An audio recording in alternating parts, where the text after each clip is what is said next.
Subscribe कीजिए इस YouTube channel GK with VK को और क्लिक कीजिए इस बेल या घंटी के निशान पर लेटेस्ट जीके ट्रिक से संबंधित वीडियो सबसे पहले पाने के लिए। वीडियो अच्छा लगे तो एक लाइक कर दीजिए और इसे अपने दोस्तों के साथ शेयर कीजिए।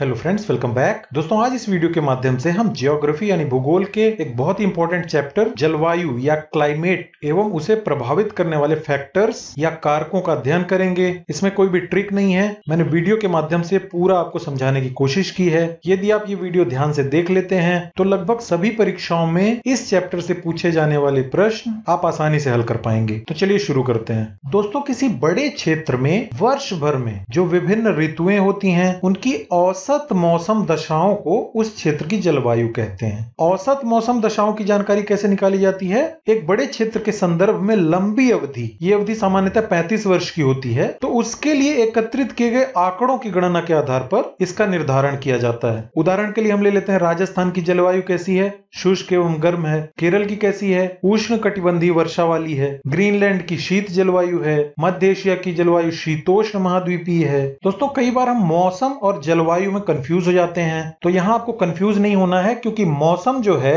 ये अक्सर बदलता रहता है, लेकिन जलवायु लगभग स्थायी रहती है। मौसम वायुमंडलीय तत्वों जैसे तापमान या आर्द्रता वगैरह में किसी एक में भी परिवर्तन से प्रभावित हो सकता है। वहीं इसका उल्टा जलवायु वायुमंडल के विभिन्न तत्वों के संयुक्त प्रभाव की देन है। दोस्तों, मौसम में किसी सीमित क्षेत्र की वायुमंडलीय दशाओं की छोटी सी अवधि, जनरली एक दिन या एक सप्ताह का अध्ययन किया जाता है। वहीं जलवायु में क्या किया जाता है? एक बड़े एरिया की लंबी अवधि की मौसम संबंधी दशाओं के औसत का अध्ययन किया जाता है। इसके अलावा और क्या इसमें डिफरेंस है? किसी एरिया में साल भर में कई प्रकार के मौसमों को फील किया जा सकता है, लेकिन जलवायु कैसी रहती है? किसी भी स्थान पर एक ही प्रकार की जलवायु पाई जाती है। अब कुछ ऐसे फैक्टर्स होते हैं या कारक होते हैं जो कि जलवायु को प्रभावित करते हैं या उन पर इफेक्ट डालते हैं। तो इन कारकों को हम एक एक करके देख लेते हैं और समझ लेते हैं। एक बार आपका कॉन्सेप्ट क्लियर हो गया तो इस टॉपिक से रिलेटेड सभी क्वेश्चंस को आप चुटकी बजाते ही हल कर लेंगे। दोस्तों, पूरे विश्व में अलग अलग तरह की जलवायु पाई जाती है और इसका रीजन यही कारक हैं जिनके बारे में अभी हम डिस्कस करने वाले हैं। तो इनमें सबसे पहला कारक है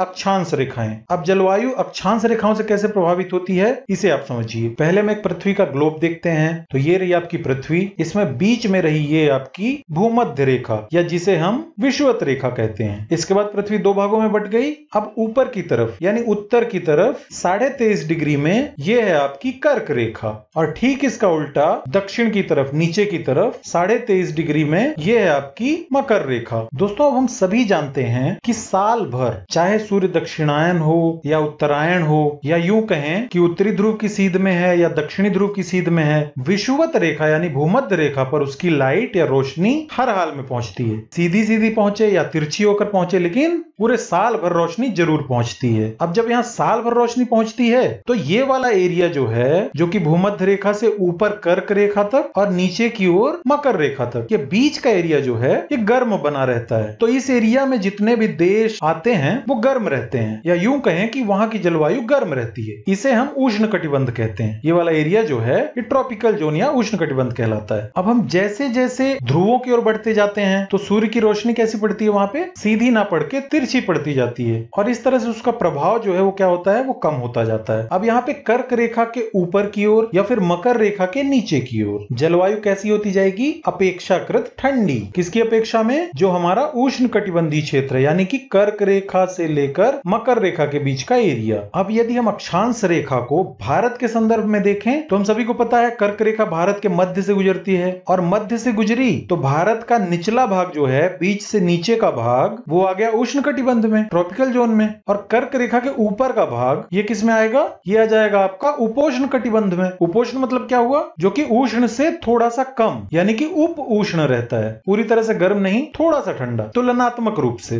तो इसका परिणाम क्या हुआ? भारत के दक्षिणी भाग की तुलना में उत्तरी भाग कम गर्म रहता है, और इसका असर हमारे शरीर में भी पड़ता है। अब वहां की जलवायु गर्म है अगर, तो हम थोड़े सांवले हो जाते हैं। वहीं अगर हम उत्तर भारत में रहते हैं तो थोड़े से गोरे दिखते हैं। तो कुल मिला के निष्कर्ष यहाँ पे क्या निकलता है कि सूर्य की रोशनी या सूर्य की किरणें विषुवत रेखा या उष्ण कटिबंधीय तटबंधी वाले एरिया में जल्दी पहुंच जाती हैं, उनको ज्यादा दूरी तय नहीं करनी पड़ती। इस वजह से यहाँ पे तापमान ऊंचा बना रहता है और जितना ध्रुव की ओर बढ़ते जाते हैं उतनी ही लंबी दूरी तय करनी पड़ती है सूर्य की किरणों को, तो तापमान कम होता जाता है। तो इस तरह से अक्षांश ने जलवायु को प्रभावित किया। अब आते हैं अपने दूसरे कारक की तरफ। तो दूसरा कारक क्या है? समुद्र तल से ऊंचाई। दोस्तों, पर्वतों पर मैदानों की अपेक्षा अधिक ठंड रहती है। आपने भी देखा है हिमालय ऊंचाई पे ठंडा है, शिमला अधिक ऊंचाई पर है, इसलिए वो जालंधर की अपेक्षा ज्यादा ठंडा है। हालांकि दोनों एक ही अक्षांश पर हैं, लेकिन शिमला ज्यादा ठंडा क्यों है? क्योंकि वो ज्यादा ऊंचाई पर है। जालंधर ज्यादा ठंडा नहीं है क्योंकि ज्यादा ऊंचाई पर नहीं है। तो ऊंचाई जैसे जैसे बढ़ती जाती है वैसे वैसे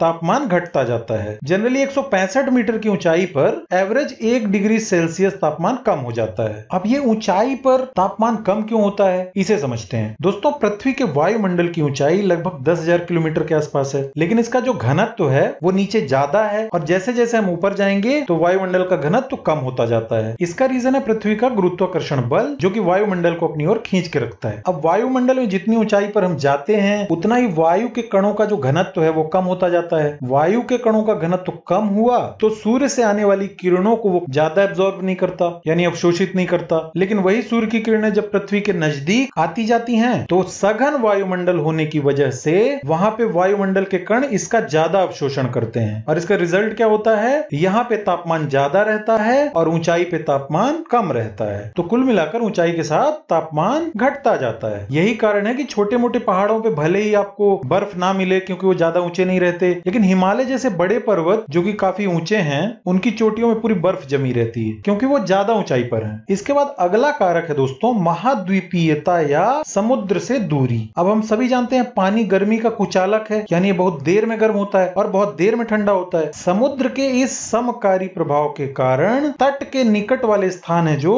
वहां का ताप परिसर कम और आर्द्रता यानी कि नमी ज्यादा होती है, जबकि महाद्वीप के अंदर वाले जो एरिया हैं वो समुद्र के इस प्रभाव से बचे हुए रहते हैं। इससे क्या होता है? वहां पे ताप परिसर ज्यादा होता है और नमी कम होती है। एग्जाम्पल के लिए हम मुंबई और नागपुर को कंपेयर कर लेते हैं। दोनों नगर लगभग एक ही अक्षांश पर हैं, लेकिन समुद्र के प्रभाव की वजह से मुंबई में नागपुर की अपेक्षा तापमान नीचे रहता है और वर्षा अधिक होती है। इसके बाद अगला कारक क्या है? पवनों की दिशा, यानी पवन किस दिशा में बह रही है ये जलवायु पर प्रभाव डालती है। जो पवनें या हवाएं सूखे क्षेत्रों से आएंगी या गर्म क्षेत्र से आएंगी वो क्या करेंगी? वो तापमान बढ़ा देंगी। उदाहरण के लिए लू सभी जानते हैं, एक गर्म हवा है या गर्म पवन है। ठीक इसका उल्टा जो समुद्र की तरफ से वायु आती है वो आर्द्रता लाती है, यानी नमी लेकर आती है और वर्षा करती है। इसके बाद अगला कारक है दोस्तों जो जलवायु को प्रभावित करता है वो है वन या वनस्पति। जिस क्षेत्र में ज्यादा वन होंगे वहां की जलवायु कैसी होगी? अपेक्षाकृत ठंडी होगी। भारत में यदि हम इसका उदाहरण देखें तो पश्चिम की ओर जो राजस्थान है यहाँ पे वनस्पति कम है तो यहाँ की जलवायु गर्म और शुष्क है। ठीक इसके विपरीत भारत के पूर्वी भाग में हम देखें जहाँ वनस्पति की सघनता है तो वहां पर जलवायु अपेक्षाकृत कम गर्म है। इसके बाद अगला कारक है समुद्री जल धाराएं। तो समुद्री जल में तापमान और घनत्व की समानता बनाए रखने में समुद्र का जल एक स्थान से दूसरे स्थान को गतिमान रहता है, यानी चलता रहता है। दोस्तों, समुद्री धाराएं जल की गतियां हैं जो उच्च तापमान से निम्न तापमान तथा निम्न तापमान से उच्च तापमान की ओर एक निश्चित दिशा में बहती हैं। गर्म धाराओं से क्या फायदा होता है? ये तटवर्ती भागों के तापमान को बढ़ा देती हैं और कभी कभी वर्षा भी करवाती हैं, जबकि ठंडी समुद्री धाराएं क्या करती हैं? तटवर्ती भागों का तापमान कम कर देती हैं और कोहरा उत्पन्न करती हैं। उदाहरण के लिए आप समझ लीजिए उत्तरी अटलांटिक महासागर में